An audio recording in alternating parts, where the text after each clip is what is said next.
Assim.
Boa noite a todos, sejam bem-vindos a mais uma transmissão ao vivo do Nova Luz.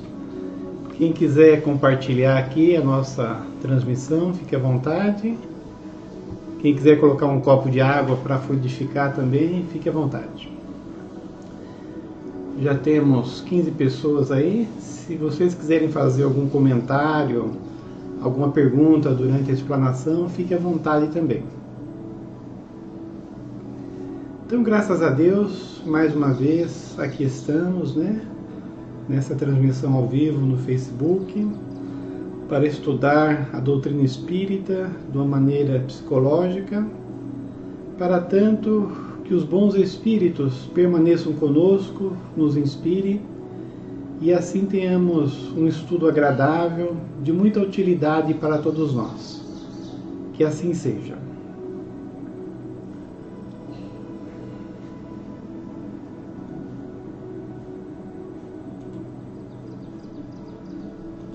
Hoje nós mudamos de livro, né?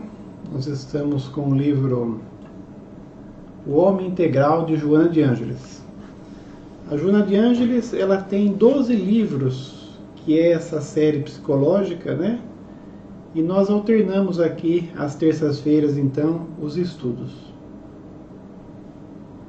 Hoje nós vamos ver esse tema, meditação e ação, que é muito interessante, né? Porque quando se fala de meditação, a gente pensa em parar de fazer tudo e ficar um pouco até alienado do mundo. Mas, na verdade, a meditação, ela deveria nos preparar para a vida. Vamos lendo e nós vamos comentando. A existência acelerada dos dias de hoje tumultua a mente, exigindo-lhe superatividade, consumindo energias valiosas que deveriam ser canalizadas para trabalhos mais significativos. Então, como diz o Augusto Cury, nós vivemos a síndrome do pensamento acelerado, né? Nós temos que fazer muitas coisas ao mesmo tempo hoje em dia, e isso nos desgasta demais. De vez em quando você ficar mais atento para resolver os problemas, não tem complicação. Mas quando você fica num estado de alerta o tempo todo, o seu organismo não aguenta. Porque esse estado de maior atenção, ele joga no nosso organismo hormônios para que a gente fique com o cérebro mais ativo, com a visão mais ativa, com os músculos mais ativos.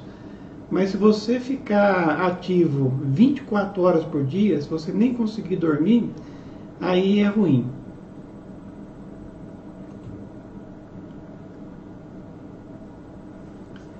As inúteis e tormentosas ansiedades pelo que se deve realizar, as aspirações exageradas em torno da posse, construindo metas afligentes que nunca se tornarão realidades, porque você fazer planos para o futuro, você ter uma certa ansiedade para conseguir as coisas, é normal também. Mas quando você fica neurótico para que as coisas aconteçam de qualquer maneira, né? Quando você exageradamente fica procurando as coisas sem uma devida preparação, já é uma questão aí patológica. O arrependimento pelos excessos e vícios que ainda não conseguimos desvencilhar. Então, quer dizer, você tem pressa de tudo, você quer que as coisas aconteçam milagrosamente, mas não. Por mais que nós vivamos na época da robotização, da informatização, muitas coisas ainda na nossa vida requer tempo, requer paciência, né? Requer esperar. E se você quiser tudo para ontem, você vai sofrer muito. Aliás, um dos estados do sofrimento é exatamente a ansiedade para que as coisas aconteçam rapidamente. E aí você não vive o presente e fica sempre pensando no futuro. O mesmo em relação ao passado. Então, às vezes, ficamos nos arrependendo das coisas que fizemos no passado, nós ficamos nos culpando pelas coisas que fizemos no passado, mas produtivamente isso não nos ajuda nada. Então o ideal seria nós olharmos sim o passado e, no caso, darmos mostras que hoje estamos realmente arrependidos e mudamos.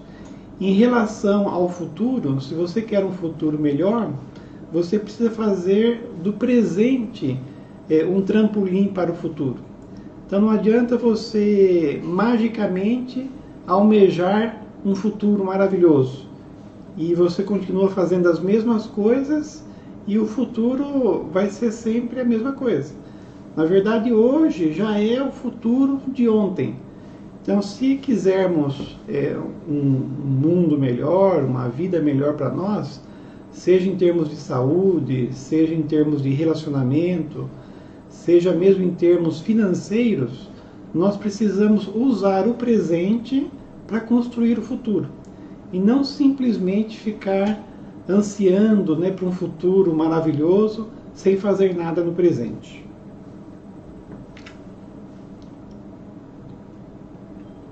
Eu vou olhando aqui se vocês estão fazendo alguma pergunta. Para não perdermos o controle sobre a nossa vida e assim tomarmos caminhos que a lugar nenhum nos levará, se faz necessário a meditação. Então a meditação seria uma pausa para você programar um futuro melhor. Nós vamos ver que a Joana aqui, ela nos aconselha não aquela meditação tradicional ocidental, oriental, né? Onde simplesmente você ficava cantando um mantra, né? Ou ficava num silêncio absoluto. Não. A meditação que a Joana aqui nos coloca, e outros autores também, né, ocidentais, você faria uma reflexão sobre a sua vida. No caso aqui, ela vai nos indicar a prece, né? E aí, através dessa prece, onde você sairia da correria do dia a dia, você entraria em contato com o plano mais alto e se prepararia para o futuro. A meditação deve ser inicialmente breve e gratificante, da qual se retorne com a agradável sensação de que o tempo foi insuficiente, o que predispõe o candidato à sua dilatação. Então, se você for fazer uma meditação e você se estressar, você não tiver paciência, porque ela está muito longa e você está se distraindo, não está certo. Então, o ideal é você fazer uma meditação de poucos minutos. Até no caso, essa meditação prece, nós aconselhamos ou você fazer na hora de dormir ou quando você acorda.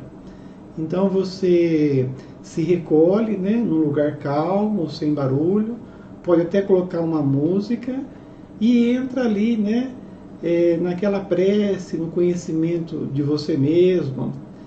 E uma coisa importante para a gente falar sobre meditação é que existem duas coisas que nós não conseguimos fazer.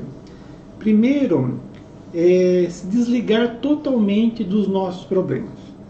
Então você vai ali para a prece e fica querendo elevar o pensamento, fugir da correria do dia a dia, mas você não consegue totalmente.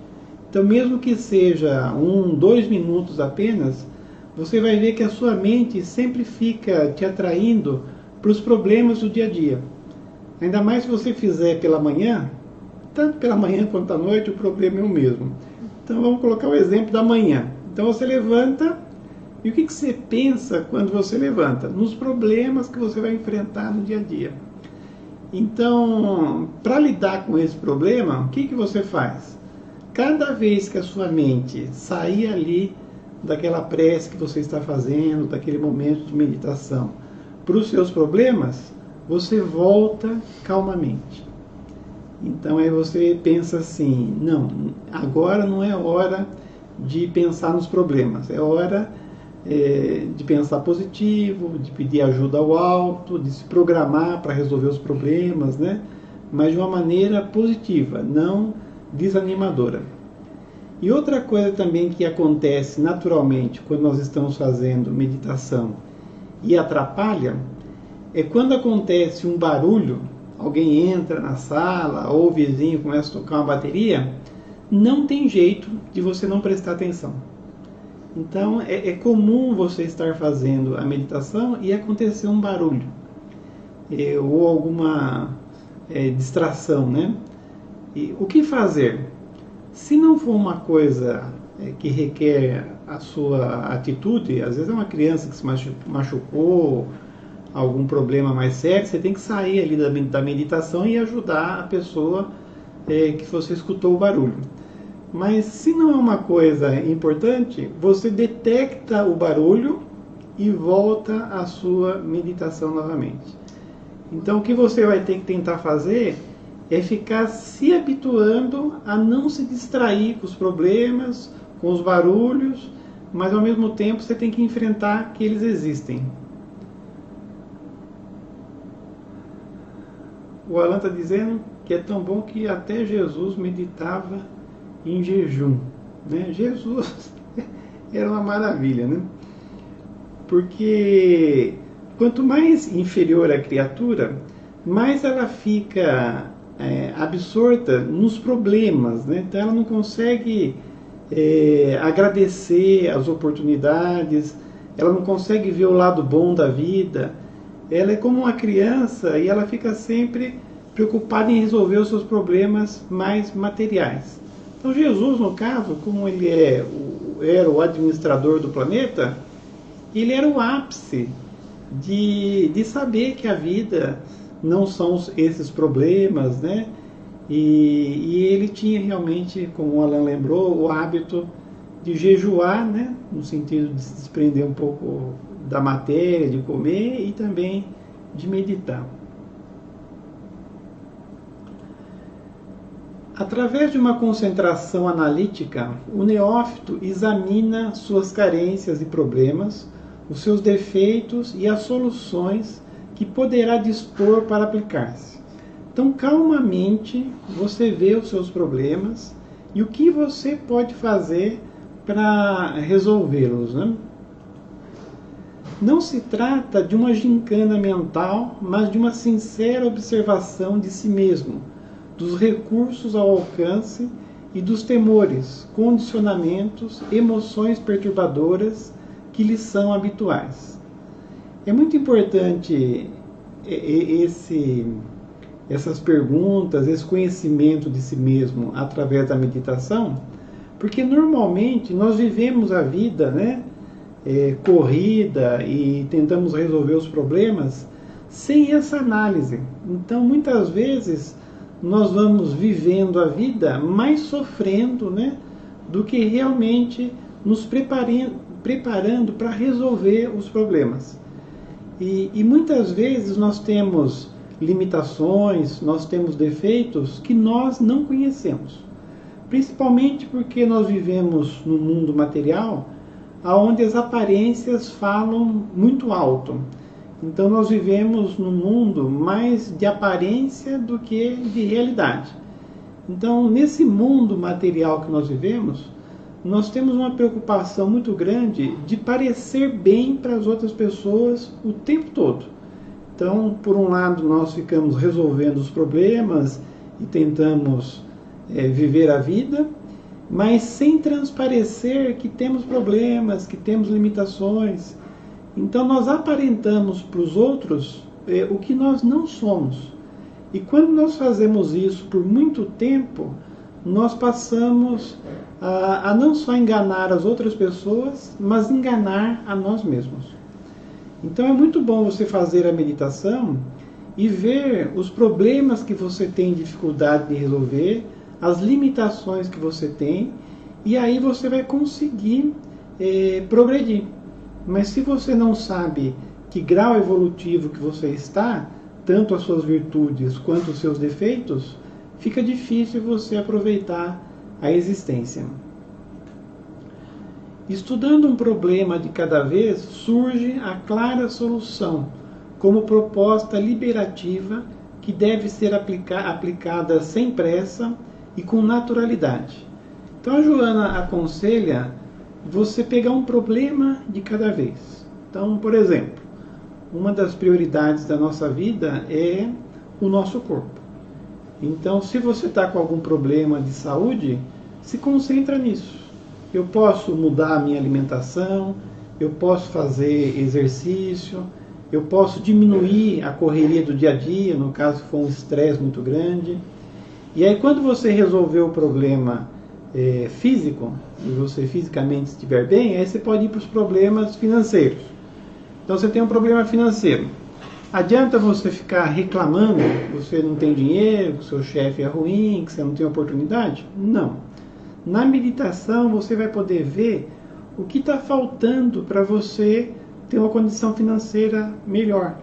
Então, se você pode estudar mais, você pode mudar de empregos, você pode mandar currículo para outras empresas, mas no caso você tem que se preparar. Então, aí você tenta resolver isso. Aí tem os problemas familiares também. Então, se tem um problema com alguma pessoa, Aí você vê como resolver esse problema e assim por diante. Então devagarzinho você vai equacionando os problemas da sua vida, o que te perturba, o que te traz mal-estar, né? E cada vez que os problemas surgirem, se você tiver meditado, se você tiver se preparado, se você sabe das suas limitações, das suas virtudes, será tudo mais fácil, né? A meditação não deve ter o caráter de negação, de anulação, mas de atenção em relação a tudo quanto lhe diz respeito, de observação sincera, sem culpa, sem punição, sem inquietação. Então a meditação não é para você ficar se culpando, mas simplesmente para você se descobrir. Então calmamente você vai analisando o seu dia a dia, a sua relação com as outras pessoas, os seus limites, quando você fica nervoso, quando você desequilibra, quando você explode, e você vai buscando a causa, mas sem se culpar e ao mesmo tempo sem se dar desculpa, né? Tem pessoa que sempre dá uma desculpa e aí acaba sendo um mecanismo de fuga, né? Tá sempre fugindo da realidade. Então, se você conseguir se observar sem punição, sem inquietação e sem culpa, você vai descobrir o que você tem que fazer nessa existência. E eu sempre falo que quando você começa a fazer esse trabalho, uma coisa que você descobre é que as pessoas que estão ao seu redor, elas normalmente têm virtudes contrárias aos seus defeitos. Então, seus filhos, sua esposa ou esposo, as pessoas no centro. Então, à medida que você vai vendo o que você precisa fazer, você descobre que Deus coloca não só as oportunidades que vão desenvolver o seu espírito, mas também as pessoas necessárias para esse seu engrandecimento. Então, tudo está certo, tudo é para o nosso bem. Modificando-se sempre para melhor, adquire uma essencial aura de paz que exterioriza impregnando em derredor, inclusive aqueles que se lhe acercam. Uma característica da pessoa que medita, que vai se conhecendo, é que ela melhora e ela sai daquele patamar de simplesmente ficar reclamando de tudo. Porque normalmente a pessoa que não medita, que não faz essa introspecção, ela fica sofrendo, né? E sempre arrumando culpados para os seus problemas. Então, no caso, a meditação, ela vai apontar principalmente para o que você pode fazer para se equilibrar, para se melhorar, para progredir. Se você não medita, você continua com seus problemas, porque você não está melhorando, e você começa a colocar a culpa nos outros. Então a pessoa que não medita, ela tende a ser uma pessoa amarga e que reclama muito da vida, consegue até reclamar de Deus, né? Tem naquele livro, como é que chama? Do André Luiz, aquele livro de bolso, ele diz que um dos irmãos que estão em perigo, né, é a Agenda Cristã, é o capítulo que chama Irmãos em Perigo. Um dos irmãos em perigo é os que conseguem reclamar da vida. Então, vocês já viram alguém que consegue reclamar da vida? É alguém que está em perigo. Porque o que nós precisamos fazer não é reclamar da vida, é entender que tudo é para o nosso bem e descobrir por que esses problemas existem na nossa vida e o que nós precisamos fazer. Marcelo falou, Agenda Cristã. Obrigado, Marcelo. Para aquele que se autodescobre em razão da sua identidade transparente, passa a compreender os dilemas e dificuldades dos outros, cooperando a benefício geral e fazendo-se mola propulsora do progresso comum. Então, também uma característica da pessoa que se conhece é que aí ela começa a respeitar também as outras pessoas. Porque se por um lado você vai descobrir as suas virtudes, por outra você vai descobrir os seus defeitos também. Então, em descobrindo os seus defeitos, você fica mais humilde. Então, a pessoa, muitas vezes, que não se conhece, ela é arrogante, principalmente se ela tem dinheiro, se ela tem poder, ela fica o tempo todo brigando com todo mundo, né? Exigindo que as outras pessoas façam o que ela quer, e ela não percebe que ela não é especial, que ela também tem defeitos, que ela precisa se melhorar. E no caso, a pessoa que medita tem essa consciência. A ação é o coroamento das disposições íntimas, a materialização do pensamento nas expressões da forma. Então não adianta você só meditar se você não colocar em prática o que você programou. Como dizia Santo Agostinho, né, que deu aquela dica de você passar em revisão sempre o seu dia, né, o que você fez para se conhecer, e no outro dia tentar melhorar. Então não adianta você só fazer prece, só fazer planos e nunca colocar em prática, né? Que é, como é que é aquela palavra que quando você fica sempre postergando? Procrastinando. Então, você não tem que procrastinar, você tem que partir para a ação, né? Então, a ação, ela é o coroamento da meditação. A própria palavra meditação, ela começa com meditar e termina com ação. Então, precisamos agir.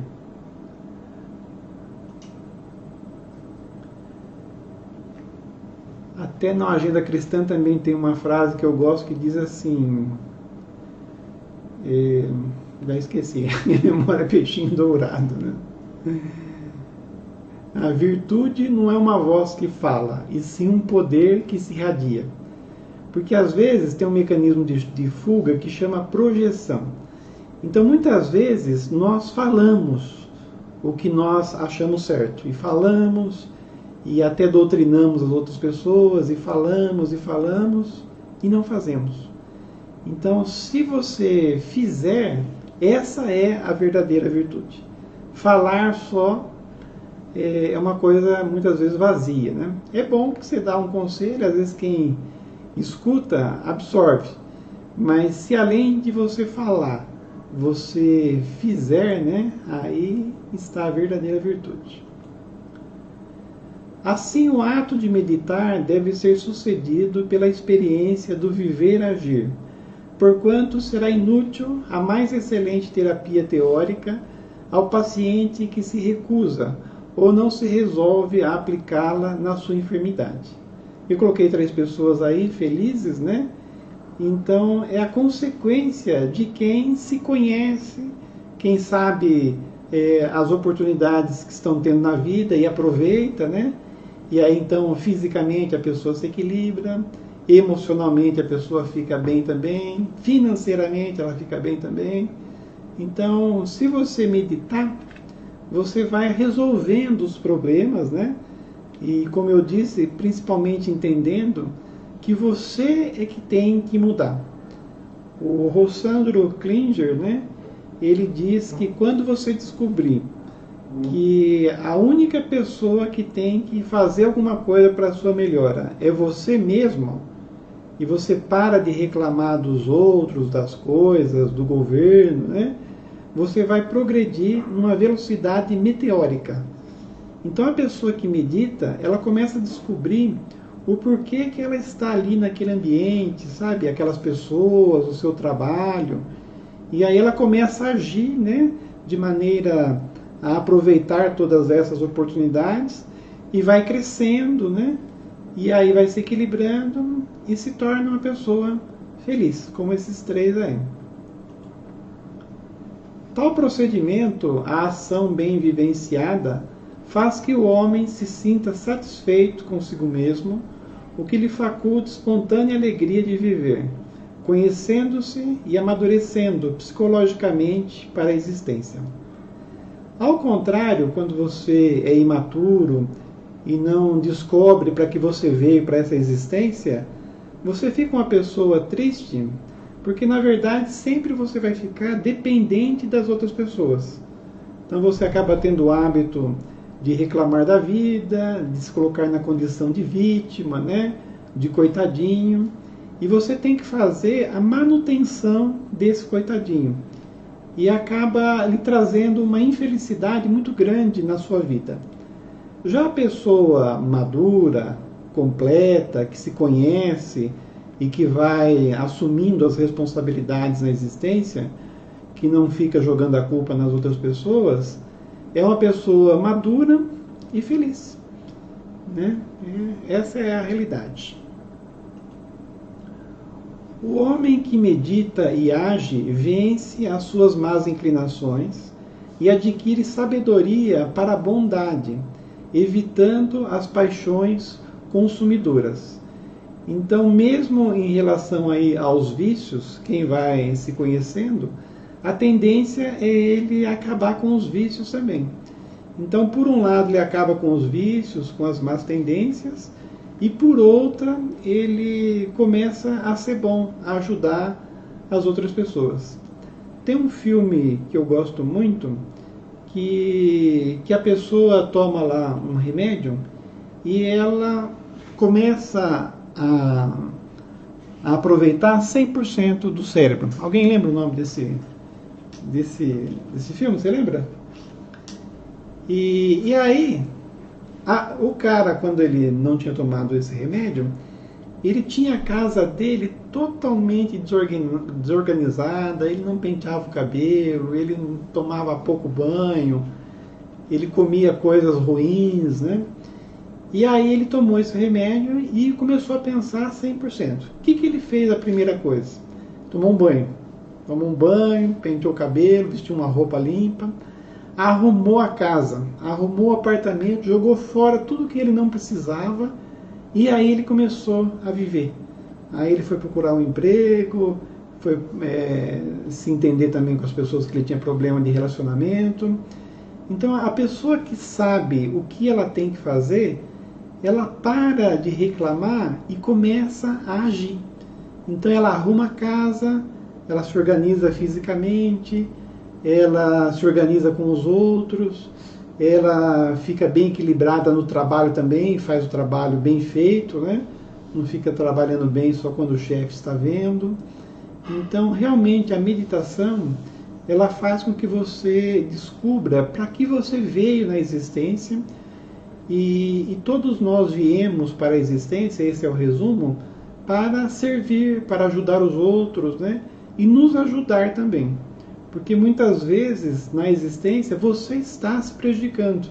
Então você não cuida bem do seu organismo, você tem vícios, você é pesado na sua família, porque você não se equilibra financeiramente, uma coisa puxa a outra. O homem que medita e age, ser pacífico e produtivo, não se aborrecendo nem brigando, antes harmonizando tudo e todos ao seu redor. A ação gentil coroa-lhe o esforço, nunca lhe permitindo a presença da amargura, do ódio, do ressentimento e dos seus sequazes. Então a pessoa que medita, na verdade, ela encontra o equilíbrio, ela encontra a paz, ela se torna uma pessoa servil, né, útil na sociedade, e isso vai lhe dar uma paz, né, muito grande, contra sentimentos de ódios, né, de amargura e tudo que é ruim. Uma das diferenças entre quem medita e aquele que não faz é a atitude mental mediante a qual cada um enfrenta os problemas. O primeiro age com paciência ante a dificuldade e o segundo reage com desesperação. Coloquei a foto dessa moça aí, né? Tá chovendo. O que você faz quando tá chovendo? Pega um guarda-chuva. Ela pegou um guarda-chuva lindo, e está vendo, né, um pôr do sol que está acontecendo junto com a chuva. Então, se você observar ao seu redor, mesmo quando você tem problemas, a vida é sempre para o seu bem e para o seu desenvolvimento. Se você tiver essa visão, você vai resolver o problema e se capacitar para resolver outras coisas. Deixa eu tomar água aí.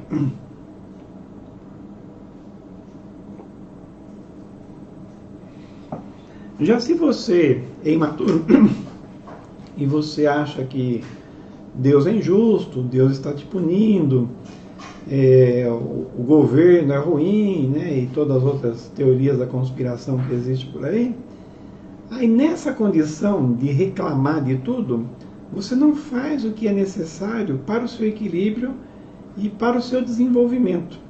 Porque todo o problema que nos visita, depois de resolvido, nos dá uma capacitação para outras coisas, uma especialidade.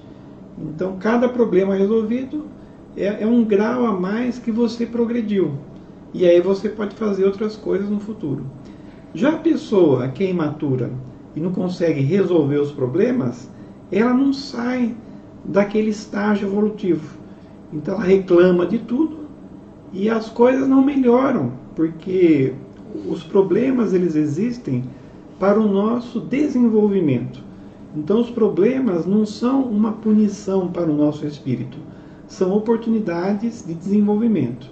Então se você aprende, se você se educa com os problemas, você pula de fase. Mas se você só fica reclamando, você permanece naquele grau, né, vibratório e não tem outras oportunidades. Por isso que se diz, enquanto uns reclamam, outros prosperam. Não começou, pura reforma íntima. Exatamente. Essa é a reforma íntima. Esse termo reforma íntima, no Espiritismo, a gente vê que não existe uma reforma, porque o Espírito, ele embora o Alan está certo, esse termo reforma íntima é muito usado, eu tenho até uma palestra sobre esse assunto, mas filosofando para a gente ir além, o Espírito, ele não se reforma, porque o que se reforma normalmente é uma coisa material, que você troca as coisas, né, e reforma. O espírito, ele progride. Então, no caso, a reforma íntima para o espírito seria a nossa evolução.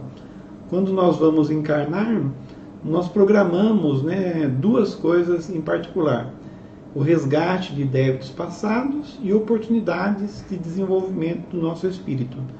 E nos dois sentidos, nós sempre vamos crescendo espiritualmente, nós vamos progredindo, né? E no caso, essa reforma íntima que nós estamos colocando aqui, esse conhecimento de si mesmo, ele ajuda no sentido de que quando você não para fazer essa introspecção, essa prece, né, essa conscientização, você fica só na correria do dia a dia e muito absorto só pelas coisas materiais.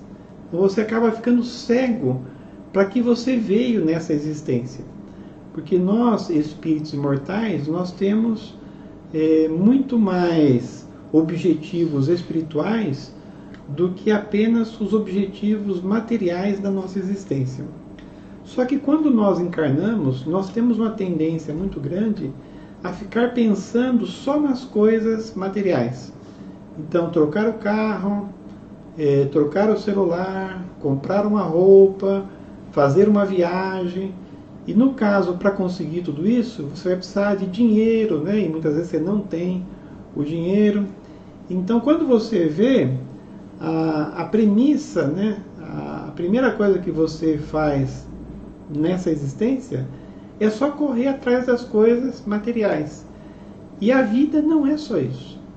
Até os problemas que você resolve, as dificuldades que você tem, às vezes é mais lucrativo para o seu espírito do que as coisas materiais que você ganha. Então, às vezes, aprender a tirar lucros eternos de perdas temporárias, né, mais uma frase de André Luiz, é mais importante do que você conseguir as coisas materiais. Mas o problema é que quando nós encarnamos, nós esquecemos a nossa programação espiritual. Ficamos como que cegos, né, para o que viemos nessa existência.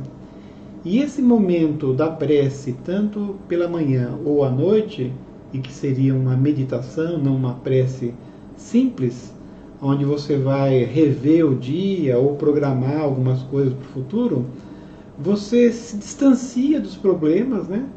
Então você sai daquela ideia de simplesmente ganhar dinheiro e mostrar as coisas materiais que você conseguiu para as outras pessoas, e você começa a pensar como espírito imortal. Quer dizer, o que você veio fazer aqui, o que você veio desenvolver, quais trabalhos que você tem que fazer, não só materiais, mas espirituais para com as outras pessoas. Assim, o importante e essencial é dominar a mente, adquirindo o hábito de ser bom. Esse é o último slide, né? Resumindo, Joana diz que o importante é a gente mudar os hábitos, de simplesmente só correr atrás das coisas materiais, de ser bom. Porque por mais que as coisas materiais sejam importantes nesse mundo material que nós estamos aqui, como espíritos imortais, nós temos que entender que nós não vivemos das coisas materiais. Então a roupa, o automóvel, o celular, tudo isso facilita a vida do corpo físico, né? A comunicação, o transporte. Mas nós somos espíritos que vivemos de anseios, né? Vivemos de emoções, do relacionamento das outras pessoas. Então, muito mais do que conseguir as coisas materiais, nós precisamos nos relacionar e trocar essas energias de carinho, de amor com as outras pessoas. Eu vejo esses dois jovens, né? E você vê que eles estão num lugar muito pobrezinho, né? Mas estão felizes. Então, às vezes, a gente corre tanto atrás das coisas materiais e os momentos de maior felicidade da nossa vida é quando nós nos relacionamos, quando nós convivemos com um amigo, né, com uma pessoa querida, trocamos informação, ajudamos os outros. Esses são os momentos que mais nós nos alimentamos. E esse amor que une as pessoas que é a fonte de tudo, né? Então o hábito de ser bom deve ser o objetivo de todos nós nessa existência. E quando nós conseguirmos isso, naturalmente as outras pessoas serão gratas e serão boas para nós também. E imaginem se vivêssemos num mundo onde não houvesse rancor, ódio, onde as pessoas não precisassem se armar para se defender, né? Onde as pessoas não precisassem colocar segurança em sua casa. E aí já pensamos em termos de nações, né? Imagine se todas as nações fossem irmãs e um quisesse só ajudar os outros. O dinheiro que gastaríamos em armamentos bélicos, né? Se usados apenas na educação, na alimentação, seria uma revolução no nosso planeta. Mas para chegarmos aí, precisamos fazer a nossa parte. Então, se cada indivíduo, se cada família fizer a sua parte nesse sentido de adquirir o hábito de ser bom, e isso se transferir para as sociedades e para as nações, nós mudaremos o nosso planeta. Que a paz de Deus continue em nossos corações. Nós vamos agora fazer a nossa prece final, né?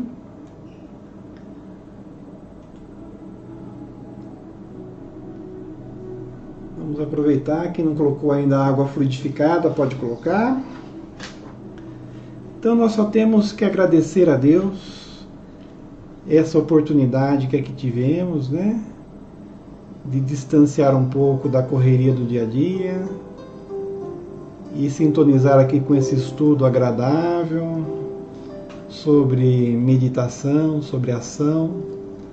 Obrigado, Senhor, por essas oportunidades que nos fazem entender para que viemos nessa existência, que a vida não se resume na matéria, que somos espíritos imortais e que temos outras responsabilidades a cumprir. Aproveitamos esse ambiente de paz e tranquilidade que se faz para fazermos uma vibração para todo o nosso planeta. Nós estamos vivendo essa pandemia, que é uma doença sem precedentes, que envolve uma porcentagem enorme do nosso planeta e ao mesmo tempo pede o esforço de todo mundo num bem comum, independente de raça, independente de condição financeira. E é aí que começamos a ver que todos nós somos irmãos, somos filhos do mesmo Deus, vamos para o mesmo lugar, estamos sujeitos às mesmas doenças, à mesma morte do corpo físico. Que essa pandemia, Senhor, mais do que nos fazer sofrer, possa nos dar consciência de que somos espíritos imortais e que estamos aqui só de passagem. E devemos aproveitar esse momento difícil que todos nós passamos para sermos mais solidários, para sermos mais compreensíveis para com as outras pessoas e possamos ser bons, como falou Joana, para ajudando-nos uns aos outros, os mais fortes ajudando os mais fracos, ninguém passe tanta necessidade e todos possam passar por essa fase o mais rápido possível. Pedimos para o nosso Brasil, pedimos para todos nós que estamos aqui nesse estudo, abençoa-nos, Senhor. Dá-nos as forças necessárias para continuarmos as nossas lutas e o nosso desenvolvimento. Agradecemos aos bons espíritos, agradecemos a Jesus, nosso Mestre, e em nome deles encerramos o nosso estudo. Que assim seja. Boa noite a todos.